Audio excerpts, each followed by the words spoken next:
Olá, hoje a gente vai analisar mais de perto Romanos, capítulo 7. É um texto, assim, bem intenso, né? Que fala da lei, do pecado, e começa com uma analogia para quem já entende de lei. Isso, a analogia do casamento. É bem direta, né? Sim, fala que a mulher está ligada pela lei ao marido, mas só enquanto ele vive, certo? Exato. Se o marido morre, pronto, ela fica desobrigada daquela lei, livre para casar de novo. Aí o texto aplica isso de um jeito forte. Diz que os fiéis, por meio de Cristo, morreram para a lei.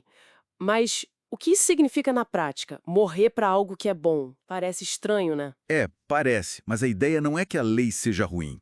É mais uma mudança de esfera, digamos. Essa morte para a lei, ela abre espaço para uma nova ligação. Uma ligação com o Cristo ressuscitado. Justamente. E o objetivo disso é claro, dar fruto para Deus. O texto até contrasta, né? Antes, as paixões ruins, que a própria lei acabava estimulando, Uhum. levavam a frutos para a morte. Então, se libertar da lei é começar a servir de um jeito diferente. Isso. Pelo Espírito, como diz o texto, não mais pela regra escrita, pela letra antiga. É uma dinâmica nova, interna. Ok, entendi essa parte.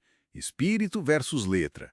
Só que aí, claro, surge a pergunta, que o próprio texto já antecipa, né? Sim, se a lei meio que desperta essas paixões ruins, então a lei é pecado? A lei é má? Não, não, de jeito nenhum.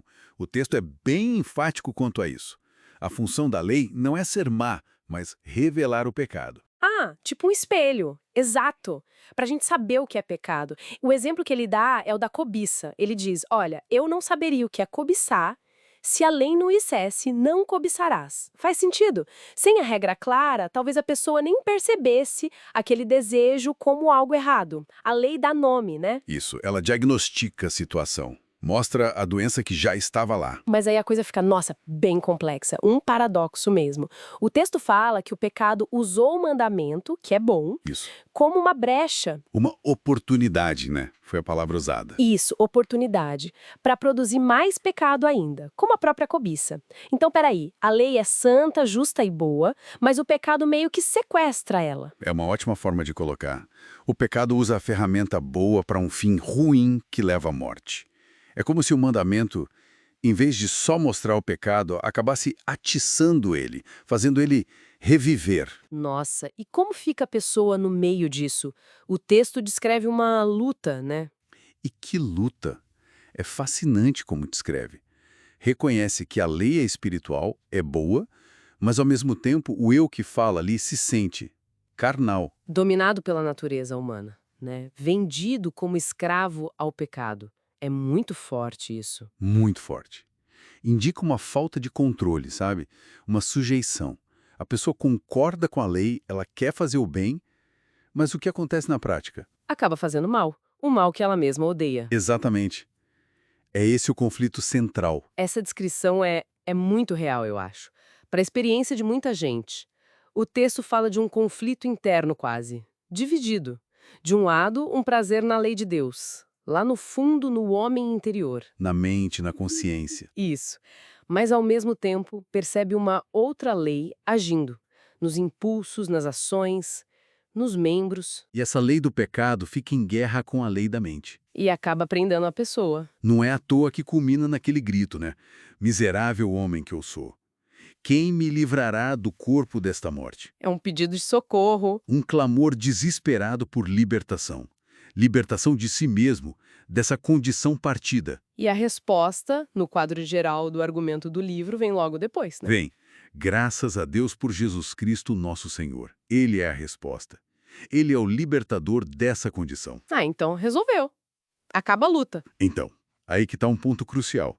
O capítulo termina reconhecendo que a tensão continua.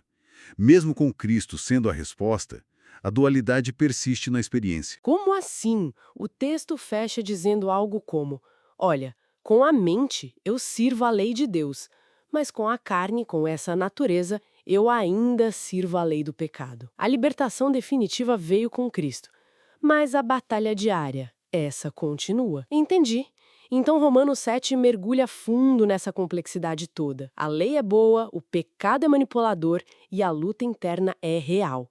E aponta para Cristo como a saída dessa prisão. Exato. Mesmo que a experiência dessa luta ainda faça parte da vida. Isso deixa a gente pensando, né? Com certeza. E talvez a reflexão que fica, baseada no próprio texto, seja essa. Se essa tensão entre a mente que busca Deus e a lei do pecado nos membros ainda existe, mesmo para quem já encontrou a libertação em Cristo, como é que se vive isso na prática? Como essa batalha diária se desenrola para quem quer seguir o Espírito e não mais a letra? Como lidar com essa dualidade no dia a dia da fé?